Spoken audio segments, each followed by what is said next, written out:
بسم اللہ الرحمن الرحیم۔ قیام امام حسین علیہ السلام اور ہماری ذمہ داریاں، یہ ایک بہت ہی ضروری امر ہے اور مسئلہ ہے کہ جس پر ہم سب کو توجہ دینا چاہیے کہ امام حسین علیہ السلام نے قیام کیا اور اصحاب امام حسین علیہ السلام اور انصار سید الشہداء علیہ السلام نے اپنا فریضہ انجام دیا۔ انہوں نے وقت کے امام کا ساتھ دیا، اپنی جان قربان کی اور مقصد امام حسین علیہ السلام کو پائے تکمیل تک پہنچانے کے لیے انہوں نے اپنا کردار ادا کیا اتنے سخت اور پرآشوب زمانے میں کہ ان میں سے بہت سارے امام کے آون انصار کے لیے اپنے گھر سے امام کے ساتھ شامل ہونے کے لیے بھی حالات مساعد نہیں تھے، لیکن مخفیانہ طور پر بھی کوفے سے نکل کر امام حسین علیہ السلام کے ساتھ ملحق ہو گئے۔ تو ان اصحاب نے اپنا کردار ادا کیا۔ ہم جب صبح و شام مختلف اوقات میں قبلہ رخ ہو کر کہتے ہیں یا لیتنا کننا معکم فنفوز فوزا عظیما، اے کاش کہ ہم بھی آپ کے ساتھ ہوتے تو ہم بھی فائز ہو جاتے، ہم بھی کامیاب ہو جاتے، تو اس کامیابی کے لیے کیا صرف واقعی کربلا ہی تھا کہ وہاں ہوتے تو کامیاب ہو جاتے، یا ابھی بھی ہم حسین علیہ السلام کے مقصد میں اگر ساتھ دیتے ہیں، ہدف میں ساتھ دیتے ہیں، اور جس مقصد کی خاطر، ہدف کی خاطر مولا امام حسین علیہ السلام نے قیام کیا ہے، اس میں اپنی ذمہ داری اور فریضہ ادا کرتے ہیں، تو یہ تمنا ہماری اب بھی پوری ہو جاتی ہے۔ گویا ہم بھی انہی اصحاب کے ساتھ ہو جاتے ہیں کہ جنہوں نے حسین علیہ السلام کی رکاب میں جان نثار کر دی ہے۔ اس اعتبار سے دیکھا جائے تو میں یہ عرض کروں گا کہ فقط عزاداری یعنی مجلس کے منعقد کرنے یا مرثیہ اور تقریر کرنے اور سینہ زنی کرنے پر اکتفا نہ کیا جائے۔ یہ تو ضروری ہے، یہ شعائر اسلامی میں سے ہے، لیکن اس سے آگے جا کر ہمیں بڑھ کر یہ سوچنے کی اور کوشش ہے، یہ فریضہ ادا کرنے کی کوشش کی جائے کہ جس مقصد کے لیے، جس مشن کے لیے حسین علیہ السلام نے قیام کیا ہے، اس مشن کو ہم کس حد تک ہم دنیا تک پہنچا رہے ہیں، اس کو پائے تکمیل کی پہنچانے کی کوشش کر رہے ہیں، اور ہمارا وظیفہ اور ذمہ داری کیا بنتی ہے، اس اعتبار سے ہمیں سوچنے کی ضرورت ہے۔ تو میں یہ عرض کروں گا کہ سب سے پہلا ہمارا وظیفہ اس اعتبار سے یہ بنتا ہے کہ اس زمانے میں ہمارا فریضہ کیا بنتا ہے۔ ہمیں فریضے کی تشخیص دینی چاہیے، اور اس میں خواص سے لے کر عوام تک آ جاتے ہیں۔ چنانچہ ہمیں رہبر معظم آیت اللہ العظمیٰ سید علی خامنئی مد ظلہ العالی کے بیانات میں سے ایک جملہ ملتا ہے کہ اہل کوفہ نے، جنہوں نے یا لثارات الحسین کے نعرہ لگا کر قیام کیا تھا کربلا کے واقعے کے بعد، جن کو توابین نام دیا جاتا ہے، ان کے بارے میں فرماتے ہیں کہ یہ ان لوگوں کی غفلت تھی یا وظیفے کی تشخیص میں ان کی لاپرواہی تھی۔ اصل بات یہ ہے کہ ہر کام کا ایک وقت ہوتا ہے، اور اگر اس وقت کے گزرنے کے بعد آپ وہ کام کرتے ہیں تو اس کا نتیجہ نہیں ملتا۔ لہٰذا سب سے پہلی بات ضروری یہ ہے کہ وظیفے کی تشخیص ہونی چاہیے، اور اس میں جو علماء حضرات ہیں، جو معاشرے کا سنجیدہ طبقہ ہے، سوچ فکر رکھنے والا طبقہ ہے، جو دانشور طبقہ ہے، پڑھا لکھا طبقہ ہے، اس کی ذمہ داری بنتی ہے کہ سب سے پہلے موجودہ حالات اور موجودہ زمانے کے اعتبار سے وظیفہ اور فریضہ کیا بنتا ہے اس کی تشخیص دے۔ پہلا مرحلہ تشخیص کا ہے، اور جب تشخیص دے دیا کہ میری ڈیوٹی یہ ہے، میرا فریضہ یہ ہے، تو اس کے بعد وقت پر اس فریضے پر عمل کرنا ہے۔ فقط تشخیص دینا کافی نہیں ہے، بلکہ تشخیص کے بعد اس فریضے پر وقت کے تحت اور وقت میں ہی اس کو عمل کرنا ہے، اس فریضے کو انجام دینا ہے۔ چنانچہ اگر تشخیص تو دی لیکن عمل نہیں کیا تو ایسے میں بعد میں جتنی بھی کوشش کی جائے، جتنی بھی تگ دو کی جائے، اس کا نتیجہ نہیں آتا ہے۔ مثلا ایک ڈاکٹر کسی مریض کے مرض کی تشخیص دیتا ہے، تو آیا فقط تشخیص علاج ہے بیماری کا یا اس کو دوا بھی دے گا؟ دوا بھی ضروری ہے، فقط تشخیص دے دیتا ہے تو اسے بیمار ٹھیک نہیں ہوتا۔ لہٰذا جو ہے نا تشخیص کے ساتھ ساتھ اس نے علاج معالجہ بھی شروع کرنا ہے تاکہ جا کر وہ بیماری برطرف ہو اور آدمی تندرست ہو جائے۔ تو یہاں پر بھی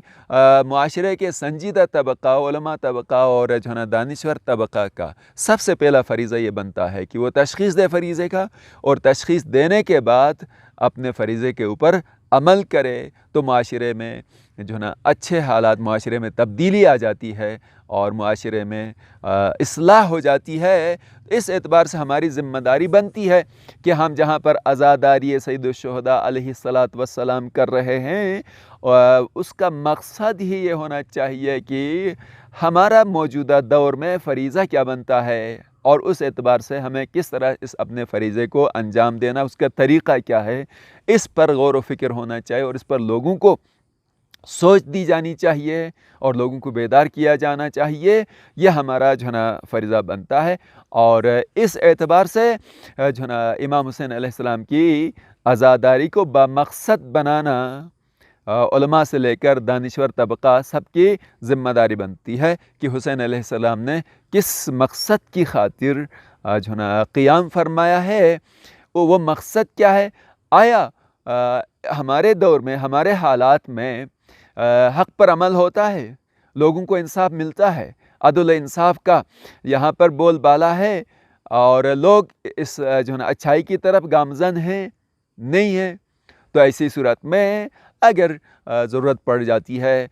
عمل کرنے کی، میدان میں آنے کی، تو ایسی صورت میں علماء، دانشور طبقہ کو چاہیے کہ میدان عمل میں آ جائیں اور میدان حق کو نافذ اور امر بالمعروف اور نہی از منکر کے حوالے سے اپنا فریضہ انجام دے دیں۔ اور اسی طرح سے موجودہ حالات کے اعتبار سے یہ ہے کہ اگر جو نا امام حسین علیہ السلام نے کسی ایک جو نا سیکٹ کی خاطر یا مکتب کی خاطر قیام نہیں کیا، بلکہ انسانیت کی بقا کے لیے قیام کیا، اسلام کے بقا کے لیے قیام کیا ہے، تو ایسی صورت میں موجودہ دور میں ملت اسلامیہ کے لیے کیا کیا مشکلات پیدا ہو رہی ہیں اور کس طرح سے سامراج اور عالم استکبار اسلام کو مٹانے کے لیے اسلامی ممالک میں دراندازیاں کر رہا ہے، نفوذ کر رہا ہے، اور تو اس کے مقابلے کے لیے اپنے وظیفے کو تشخیص دینا، فریضے کو تشخیص دینا اور اس کے لحاظ سے عمل کرنا،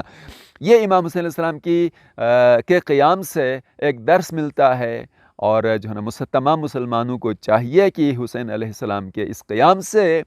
اپنے لیے درس حاصل کریں اور آپس میں متحد ہو جائیں اور اسلامی ممالک میں باطل کا جو زور ہے، باطل کا جو غلبہ ہے، باطل ثقافت ہے، مثلا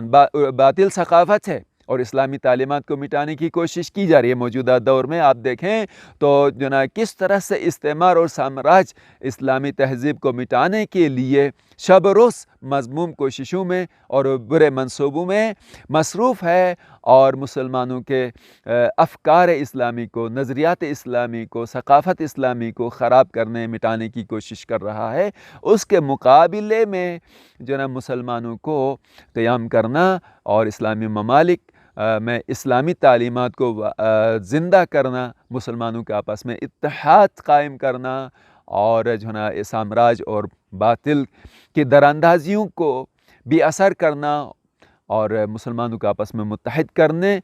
یہ فریضہ بنتا ہے ایک عزادار سے لے کر تمام مسلمانوں کا۔ اس لیے کہ امام حسین علیہ السلام نے مسلمانوں کی اصلاح کے لیے، ملت اسلامیہ کی اصلاح کے لیے، ملت اسلامیہ کی بقا کے لیے قیام کیا ہے۔ تو یہ عزاداری، یہ ماتم، یہ جلوس، یہ سب ایک جو نا ذریعہ ہیں، نشانیاں ہیں۔ اصل میں عزاداری، مجالس، جلوس، ان کے پیچھے ایک قیام مقصد ہے اور وہ مقصد وہی مشن حسینی ہے۔ ان کے ذریعے سے حق کو رائج کرنے اور مسلمانوں کو متحد کرنے، خود مومنین کا بھی عزاداروں کا آپس میں متحد ہونا، رنگ و نسل مٹا کر صرف اور صرف اسلام میں ضم ہونا، اسلام میں گل مل جانا، یہ حسین کا قیام کا مقصد ہے۔ اور جو کوئی بھی اس مشن میں کام کر رہا ہے، کوشش کر رہا ہے، گویا وہ امام حسین علیہ السلام کے مشن پر عمل کر رہا ہے۔ حسین کو فکر یہی تھی نانا کا دین زندہ ہو جائے اور ملت اسلامیہ زندہ ہو جائے، ملت اسلامیہ اس طرح سے چلے جس طرح سے رسول خدا صلی اللہ علیہ وسلم نے ابتدائے مملکت جب ریاست قائم کی سب کو متحد کیا تھا، تو حسین علیہ السلام بھی اس مقصد کے لیے کربلا میں آئے، اور کربلا کے واقعہ سے قیام امام حسین علیہ السلام سے ہمیں یہ درس ملتا ہے، ایک ہو جائیں خدا کی توحید پر، قرآن کے احکام پر۔ قبلہ بھی ایک ہے، کعبہ ایک ہے، کتاب ایک ہے، اسلام کے احکام میں ہم سب جو نا مشترک ہیں، اور امام حسین علیہ السلام نے انہی چیزوں کو زندہ کرنے کے لیے، نماز کو زندہ کرنے کے لیے، روزے کو زندہ کرنے کے لیے قیام کیا ہے، حج کو زندہ کرنے کے لیے قیام کیا ہے، اور یہ تو مشترک ہیں۔ بس تمام مسلمانوں کا فریضہ بنتا ہے کہ امام حسین علیہ السلام کے اس قیام سے درس لیتے ہوئے آپس میں متحد ہوں اور حق کی اور اسلام کی طاقت بن جائیں، اپنی غیرت رفتہ کو، اپنے ماضی رفتہ اور گزشتہ کو واپس لے آئیں۔ جب آپ متحد ہوں گے، جب آپ ایک ہو جائیں گے، تو ایسی صورت میں یہ ہے کہ باطل آپ کو کوئی نقصان نہیں پہنچا سکے گا، آپ کے مفادات کو ٹھیس نہیں پہنچا سکے گا، آپ کے نوجوان نسل کو بگاڑ نہیں سکے گا، آپ کی ثقافت اسلامی کو کوئی نقصان نہیں پہنچا سکے گا۔ یہی مقصد ہے عزاداری کا، مجالس کا، جلوس کا۔ تو ہم سب کو اپنی مجالس میں، جلوسوں میں، عزاداری میں سنجیدگی سے غور کرنا چاہیے، اور اسے جذبات کے علاوہ، جذبات بھی ہونا چاہیے، جذبہ حسینی بھی ہونا چاہیے، لیکن یہ جذبہ حسینی اور یہ محبت اہل بیت علیہم السلام سے سرشار جذبے کو بامقصد بنا کر حکمت کے ساتھ اس طرح سے لیا جائے کہ اسلام کا بول بالا ہو اور باطل مٹ کے رہ جائے۔ یہی حسین کے قیام کا مقصد ہے، اور ہمارا فریضہ بھی یہی بنتا ہے۔ اگر ہم ایسا کریں گے تو گویا ہماری یہ تمنا، یا لیتنا کننا معکم فنفوز فوزا عظیما، اے کاش کہ ہم کربلا میں ہوتے تو ہم کامیاب ہو جاتے۔ نہیں، کربلا کے مقصد کو سمجھیں، قیام حسینی کو سمجھیں، اس پر عمل کریں، اور جو ہے نا اس کے مطابق چلیں، اور دوسروں کو بھی اس راہ پر لے کر آئیں، تو آپ نے وہی کام کیا جو اصحاب حسین نے کیا ہے۔ آپ کو بھی اتنا ہی ثواب مل جائے گا جتنا حسین علیہ السلام کی رکاب میں جو ہے نا آوان انصار نے جان دے کر درجہ حاصل کیا ہے۔ جبھی تو عبداللہ ابن جابر انصاری نے کہا تھا زیارت پر آ کر کے جو ہے نا اصحاب سے مخاطب ہو کر، میں بھی تمہارے ساتھ شریک ہوں۔ غلام نے کہا